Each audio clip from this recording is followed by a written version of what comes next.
Hola,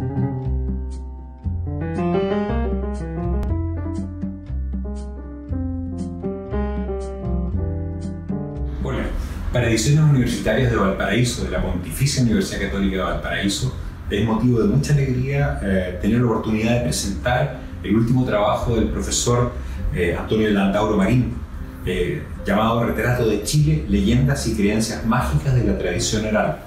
Esta publicación en 3 tomos aborda precisamente la tradición oral de nuestro país, de su pueblo, en las zonas norte, centro y sur de Chile, y dan cuenta de la identidad del pueblo de Chile, dan cuenta de sus tradiciones, de su manera en que se vinculan y se relacionan con el medio ambiente, con sus propias comunidades, y la manera en que ellos son capaces de concebir el universo y sus propias cosmovisiones. Por tanto, los invitamos a que lo puedan leer en la página web, lo pueden encontrar en nuestra editorial ev.cl, y queremos agradecer fundamentalmente al Ministerio de las Culturas, las Artes y el Patrimonio, y en especial al Fondo del Libro para su convocatoria del año 2020, que nos ha permitido trabajar con el profesor Landauro y tener la posibilidad de presentar este libro a todos ustedes.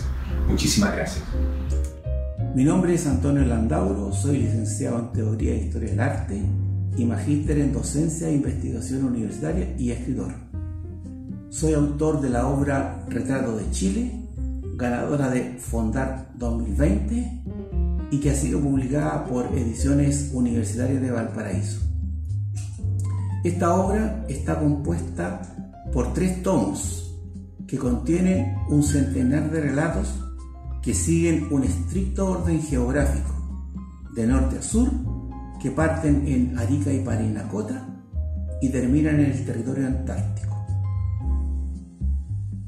En mis investigaciones literarias y históricas me di cuenta en mis investigaciones que el pasado es demasiado importante en la historia de los pueblos. Sin pasado no hay presente ni futuro, porque la historia es un continuum en movimiento que partió cuando el hombre apareció en la faz de la tierra y continúa hasta hoy. También comprendí que el mito y la literatura, que son géneros que pertenecen a la literatura oral, revisten gran importancia sociocultural dentro de los pueblos y de las sociedades.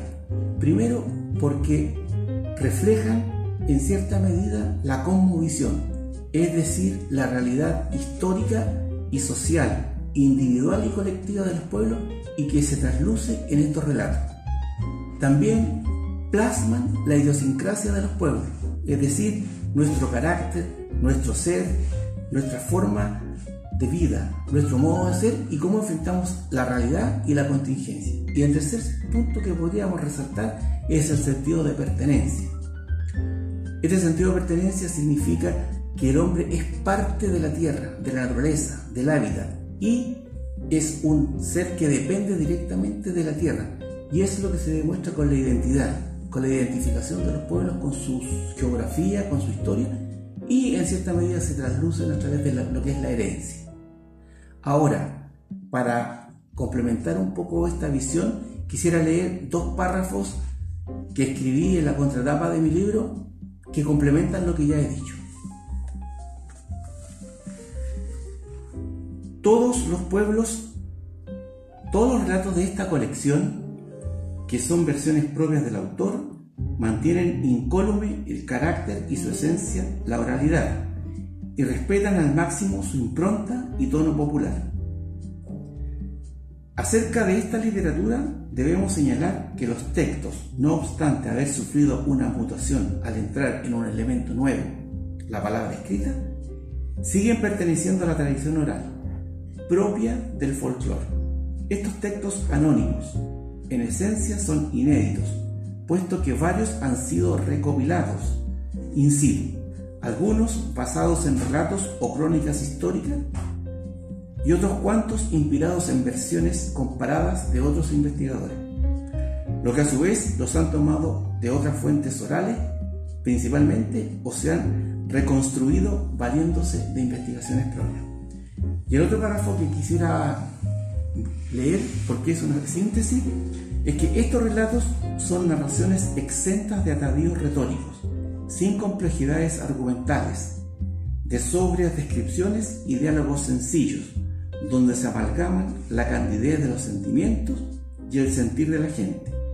Se ha puesto énfasis en entrar en un lenguaje como instrumento estético y acercándolo a la prosa poética.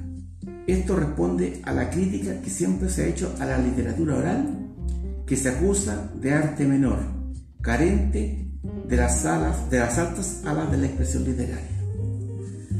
Bien, ahora quisiera referirme en forma muy breve a dos textos muy importantes de la literatura universal y que demuestran la importancia que revisten los mitos y las leyendas. En primer lugar, quisiera referirme al mito de Orfeo, clásico de la literatura griega del período arcaico, es decir, siglo VI a.C., y que sintetiza en gran parte la importancia que tiene el mito. Según la mitografía, este mito parte con la existencia de Orfeo, un célebre músico, poeta, artista de una sensibilidad refinada y exquisita, y los dioses lo bendijeron dándole el don de soñar, y él soñó con la creación y con la creación del hombre. Y ese mito parte diciendo que en el principio de los tiempos todo era silencio y oscuridad, y los dioses, en un momento, en un gesto impensado, decidieron separar las tinieblas de la luz y crearon el universo.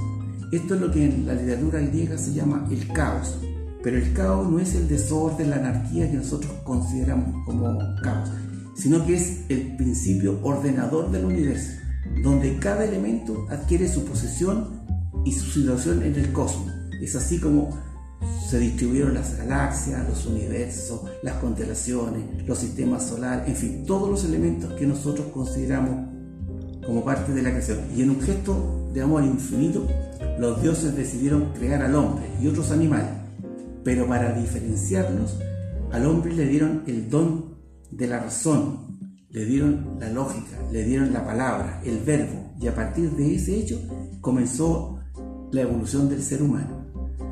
Ahora, ¿qué es lo importante de este mito? No es solamente el relato, sino que lo que trasciende. Y aquí viene el paralelo con lo importante que yo encuentro en este mito, que después de esta historia surge en el siglo XX la teoría del Big Bang, creada o desarrollada por Georges Lemaitre, basado en estudios de Einstein y Hubble, y llegó a la conclusión de que el universo se creó hace 13.800 millones de años.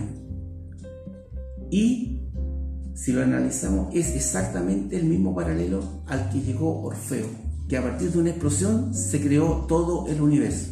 Ahora, la importancia de los mitos se puede sintetizar en tres frases. Una, que el mito es el principio ordenador del pensamiento humano. Es la primera intención del ser en forma intuitiva de explicarse los fenómenos de la naturaleza.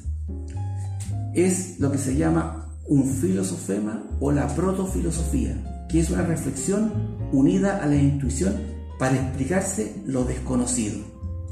En síntesis, significa el despertar de la humanidad. Y aquí podemos sintetizar diciendo que el mito es el origen de las religiones, de las supersticiones. Es también el arquetipo del pensamiento simbólico, es decir, de lo que también se considera como el inicio de la búsqueda de la trascendencia.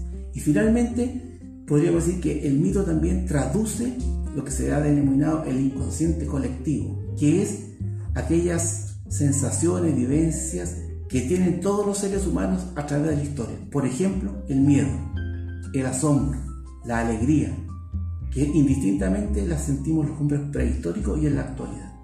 Eso sería más o menos la importancia del mito. Y ahora, para complementar, quiero referirme a una leyenda que es importante también porque tiene mucha relación con lo que es la historia. En primer lugar, este mito se basa en la existencia de un dios, que es Quetzalcóatl o la serpiente emplumada de la cultura azteca mixteca. Y dice en una parte de su relato este dios que en un instante determinado vendrá por el oriente, es decir, por donde sale el sol, un grupo de hombres blancos, barbados, con armas desconocidas y animales extraños. Y esto, si lo analizamos fríamente desde el punto de vista histórico, coincide con la llegada a América de Erix el Rojo, o sea, un vikingo que llegó en el siglo XI, particularmente en el año 1050, a América, llegó a Groenlandia. Sin duda este hecho fue visto por algún nativo, algún aborigen de esa zona, y posteriormente se fue transmitiendo en forma oral hacia el sur. Y este hecho llegó a la cultura mesoamericana, y de aquí que se incorporó a la leyenda. Ahora, este dios, si bien es cierto, es un dios benévolo, coincide y explica en cierta medida por qué los grandes imperios americanos precolombinos, como los aztecas, los mayas, los incas, cedieron todo el imperio, sus territorios, a estos dioses que llegaron del oriente. Ahora, esta leyenda nos demuestra que la leyenda es o son los jalones de la historia, es decir, los prolegómenos de la historia. La leyenda expresa de una u otra manera hechos históricos y concretos que se unen muchas veces a la ficción, pero tienen elementos históricos. Entonces la leyenda es la protohistoria. Aquí se pueden encontrar yuxtaposiciones, el sincretismo, la transculturación, pero contiene elementos verídicos que existieron en un momento determinado, y esa es la importancia de la leyenda.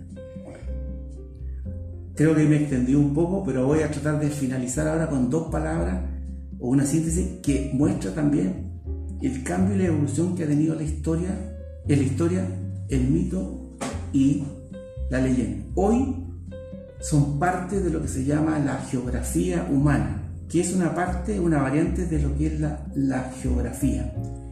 Y se considera que el mito y la leyenda están en íntima relación entre el hombre y la tierra. Hay una interacción con el medio ambiente. Ustedes saben que la geografía tiene tres ramas: la geósfera, que estudia la parte mineral, el suelo propiamente tal; la hidrósfera, que estudia las aguas, los mares, en fin; y la atmósfera del aire. Y el hombre es interdependiente de esos tres elementos. Entonces la leyenda y el mito están directamente relacionados con la geografía, y se han creado conceptos actuales que lo definen como tal. Por ejemplo, la ecología es la relación del hombre, de los seres vivos, con la naturaleza. Hay una relación entre los entes vivos con el entorno. Eso es la ecología y la leyenda unidas. Y finalmente se está hablando de paisajes culturales, que es una dimensión del hombre sociocultural y biológico con la tierra. Y esos aspectos están estrechamente relacionados, y eso es geografía viva. Finalmente están los aspectos patrimoniales, por ejemplo, la creación de los moais, las cavernas, donde hay una intervención directa del hombre con la naturaleza. Y esa es la geografía humana. Yo creo que esta síntesis ojalá les sirva, y estaremos siempre en contacto. Gracias.